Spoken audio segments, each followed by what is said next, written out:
Kumusta mga kasaliksik? Sa harap ng tumitinding tensyon sa rehiyon ng Indo-Pasipiko, mas pinili ng Japan na baguhin at palakasin ang kanilang kakayahang militar sa paraang hindi na lamang pananggala, kundi isa ring aktibong paninindak laban sa mga potensyal na banta. Isa sa mga pangunahing hakbang na isinagawa ng pamahalaan ay ang modernisasyon ng Type 12 missile system. Isang hakbang na malinaw na nagpapakita ng pagbabago sa estratehiya ng bansa pagdating sa seguridad. Mula sa dating kakayahan nitong abutin ang 200 kilometro lamang, ang Type 12 ay ngayon ay may kakayahang abutin ang 1,000 kilometro at may mga plano pa para palawigin ito hanggang 1,200 kilometro. Sa pamamagitan ng pagtaas ng saklaw na ito, mas lumawak ang nasasakupan ng depensa ng Japan. Hindi lamang sa mga barkong militar sa karagatan kundi pati na rin sa mga pasilidad sa mainland ng mga bansang itinuturing na banta sa seguridad nito, gaya ng China at North Korea.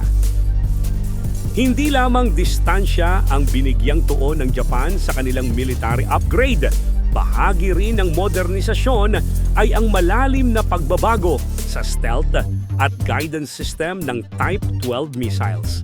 Sa mga nakalipas na dekada, isa sa pinakamalalaking hamon sa larangan ng missile technology ay ang kakayahan ng kaaway na makita at pigilan ang mga incoming projectile gamit ang radar at missile defense systems. Ang bagong bersyon ng Type 12 ay nilagyan ng advanced stealth technology na nagpapababa sa radar cross-section ng missile. Sa mas payak na salita, mas mahirap na itong ma-detect ng mga radar ng kaaway, kaya't mas mataas ang tsansang makarating ito sa target ng hindi agad nahahadlangan. Bukod dito, pinahusay rin ang guidance system ng mga misil. Mas naging eksakto ang kanilang pagtama, hindi lamang sa mga barko sa gitna ng dagat kundi pati na rin sa mga target malapit sa baybayin.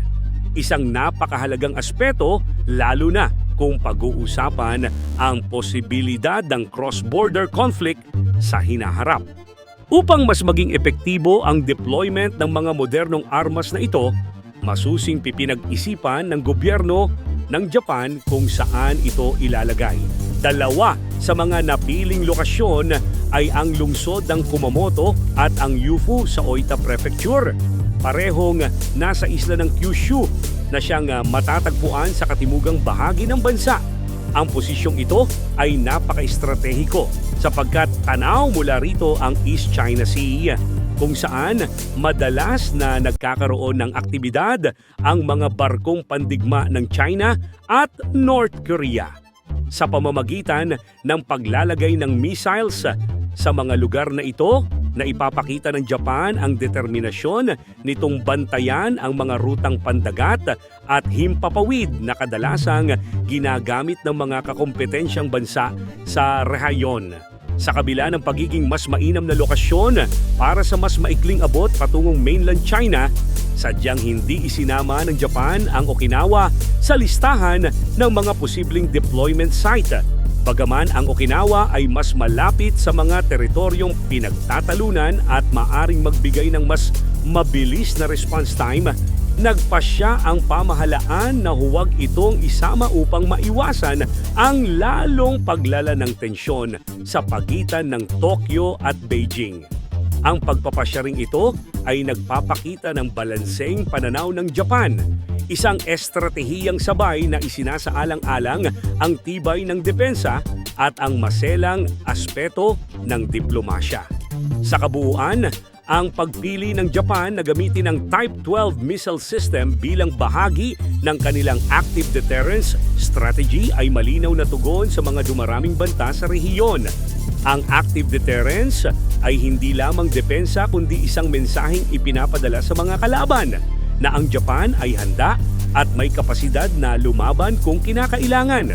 Hindi na ito basta-basta aasa lamang sa mga alyado o sa pangakong tulong mula sa iba. Bagkus, binibigyan nito ng ngipin ang sarili nitong sandatahang lakas. Sa bawat hakbang na ito, mas pinatitibay ng Japan ang paninindigan nitong hindi na basta magpapabaya at hindi na rin magpapahuli sa mabilis na pag-ikot ng mga pagbabagong geopolitikal sa rehiyon ng Asya.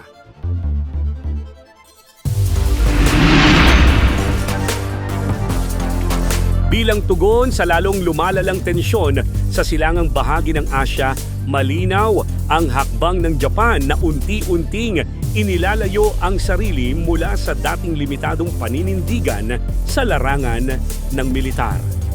Sa halip, mas aktibong pinapalakas nito ang sariling depensa, hindi lamang bilang tugon sa mga banta kundi bilang isang estratehikong pahayag sa rehiyonal na kapangyarihan.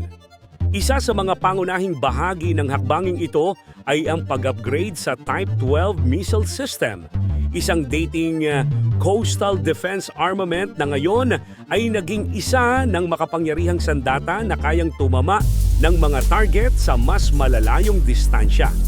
Mula sa dating abot na 200 kilometro, ang saklaw ng mga missile ay pinalawak upang umabot ng hanggang 1,000 kilometro at may layunin pang palawigin ito hanggang 1,200 kilometro sa hinaharap. Ang ganitong kakayahan ay hindi na limitado lamang sa pagtatanggol laban sa mga barko sa karagatan. Sa halip, pinahihintulutan nito ang Japan na palawakin ang kanilang saklaw ng pagkilos upang maisama ang mga pasilidad militar ng mga karatig bansa sa loob mismo ng kanilang mainland, gaya ng mga base sa baybaying bahagi ng China at mga critical na lokasyon sa North Korea. Hindi rin nagpahuli ang Japan sa aspeto ng teknolohiya. Ang bagong bersyon ng Type 12 ay pinahusay hindi lamang sa layo kundi maging sa kanyang kakayahang makalusot sa mga radar system ng kaaway. Ang advanced stealth capabilities ng missile ay binuo upang mapababa ang radar cross-section, dahilan upang maging mahirap itong makita at mas lalo pang mahirap maharang. Bukod sa pagiging mas invisible, ang missile ay binigyan din ng mas makabagong guidance system na nagpapalakas sa accuracy nito. Sa makatuwid, mas mataas na ang posibilidad na tamaan nito ang mismong target sa tubig man o sa lupa, anuman ang kondisyon ng labanan. Samantalang inilalapat ang makabagong teknolohiya sa mga armas, masusing pinag-isipan din ng Japan kung saan ito pinakamainam na ilunsad. 2 lugar sa Kyushu ang piniling lokasyon, ang Yufu sa Oita Prefecture at ang lungsod ng Kumamoto. Ang 2 lugar na ito ay matatagpuan sa isang napaka-estratehikong posisyon malapit sa East China Sea, kung saan matindi ang presensya ng mga barko at eroplano ng China at North Korea. Sa mga posisyong ito, magiging mas epektibo ang pagmomonitor at mabilis na pagtugon sa anumang agresibong hakbang ng mga karatig bansa. Ipinapakita rin nito na bagamat hindi direktang tumutugon ang Japan sa tensyon, nananatili itong handa sa anumang posibleng senaryo. Kaugnay nito, mahalagang banggitin na bagaman mas ideal sana ang Okinawa bilang lokasyon dahil sa lapit nito sa mainland China, hindi ito isinama sa deployment sites. Ang hakbang na ito ay nagpapakita ng mas malalim na pag-unawa ng Japan sa balanse ng kapangyarihan sa rehiyon.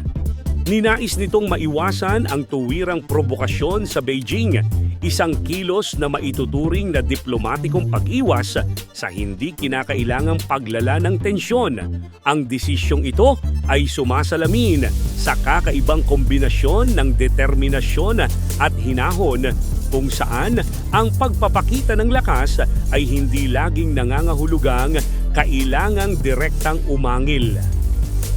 Sa kabuuan, ang Type 12 ay hindi lamang itinuturing na sandata, kundi simbolo rin ng panibagong doktrina ng Japan sa larangan ng depensa, ang tinatawag nilang active deterrence. Sa ilalim ng prinsipyong ito, malinaw ang mensaheng nais iparating ng Japan. Handa itong kumilos kung kinakailangan sa panahon kung kailan tila ba muling nabubuhay ang mga hidwaan at hindi pagkakaunawaan sa rehiyon.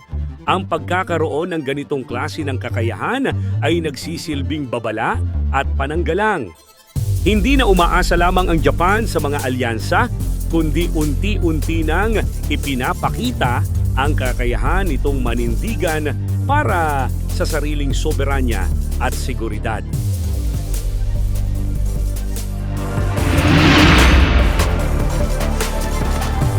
Sa patuloy na pagtaas ng tensyon sa Indo-Pasipikong rehiyon, hindi rin nagpapahuli ang Estados Unidos sa pagpapakita ng suporta sa mga kakampi nitong bansa, partikular na sa Japan. Isa sa pinakatampok na hakbang ng Amerika ay ang pagbabalik ng USS Ohio, isang nuclear-powered submarine na kilala sa kanyang lawak ng kakayahan at pambihirang lakas militar. Matapos ang 3 taong sumailalim sa malawakang maintenance at modernisasyon, muling isinabak sa operasyon ang nasabing submarino upang tugunan ang lumalakas na banta mula sa tinatawag na Far East Alliance, isang informal na ugnayan ng mga bansa gaya ng China at North Korea na patuloy na nagpapakita ng agresibong kilos sa rehiyon. Ang USS Ohio ay hindi isang karaniwang submarino. Isa ito sa mga barkong pandigma ng Estados Unidos na may kakayahang magdala ng hanggang 154 na Tomahawk cruise missiles. Ang ganitong bilang ng misil ay katumbas ng firepower ng isang buong surface battle group. Kaya't ang presensya nito sa karagatan ng Indo-Pasipiko ay may bigat na hindi pwedeng ipagwalang bahala. Kayang maglunsad ng sabayang pag-atake ang submarinong ito sa mga target na libu-libong kilometro ang layo. Isang kritikal na kakayahan sa panahong ang banta ay maaaring manggaling mula sa iba't ibang direksyon at sa anumang oras.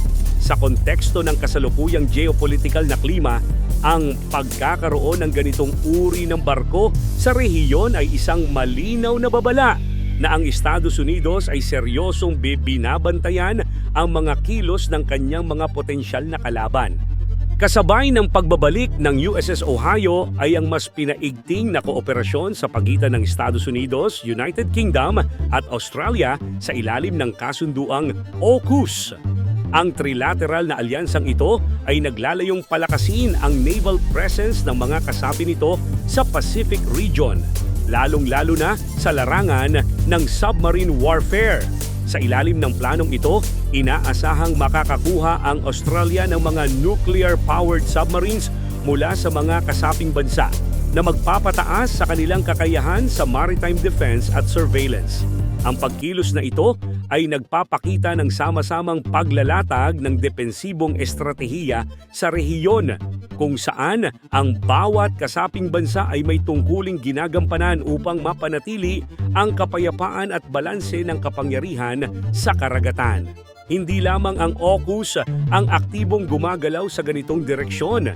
Ang mga bansa gaya ng India at Singapore ay sabay ding nagsasagawa ng mga hakbang upang i-upgrade ang kani-kanilang mga submarine fleets. Si India ay abala sa modernisasyon ng kanilang Calvary-class submarines, habang ang Singapore naman ay nagpapatuloy sa pagpapalakas ng kanilang Invincible-class na mga barko. Ang mga kilos na ito ay hindi hiwalay na aksyon, kundi bahagi ng kolektibong tugon sa lumalaking impluensya at presensyang militar ng China sa rehiyon. Sa madaling salita, nabubuo ang isang unti-unting pagkakaisa ng mga bansang nagnanais mapanatili ang kalayaan at katahimikan ng mga karagatang kanilang kinabibilangan. Sa kabila ng pagbabalik at kasalukuyang kakayahan ng USS Ohio, hindi maikakaila na papalapit na rin ang panahon ng pagre-retiro para sa ilang barko sa klase nitong Ohio-class submarines. Ayon sa plano ng US Navy, Ang unang dalawang submarino sa klase, ang USS Ohio at USS Florida, ay nakatakdang alisin sa serbisyo pagsapit ng taong 2026. Kasunod naman nito, ang USS Michigan at USS Georgia sa taong 2028. Sa pag-alis ng mga barkong ito, mawawala rin ang malaking bahagi ng vertical launch capacity ng submarine fleet ng Amerika. Upang punan ang puwang na ito, sinimulan na ng US Navy ang pagpapalit sa kanila ng mga mas advanced na submarines gaya ng Virginia-class, particular ang mga may dalang Virginia Payload Module na may kakayahang magdala ng 28 Tomahawk missiles bawat isa. Sa pangmatagalang plano, papalitan din ng Columbia-class submarines ang kasalukuyang SSBNs bilang pangunahing nuclear deterrent ng Amerika. Mas advanced ang mga ito pagdating sa stealth, tibay ng reaktor, at kakayahang makaligtas sa matinding digmaan. Sa kabuuan, malinaw na hindi lang basta panandali ang presensya ang hangad ng Estados Unidos sa Indo-Pasipiko. Nagsasagawa ito ng mga hakbang upang mapanatili ang kanyang strategic edge sa rehiyon habang sabay na pinatitibay ang ugnayan sa mga kakampi nito. Isang kombinasyong maaaring magtakda ng direksyon ng rehiyonal na kapangyarihan sa mga darating na taon.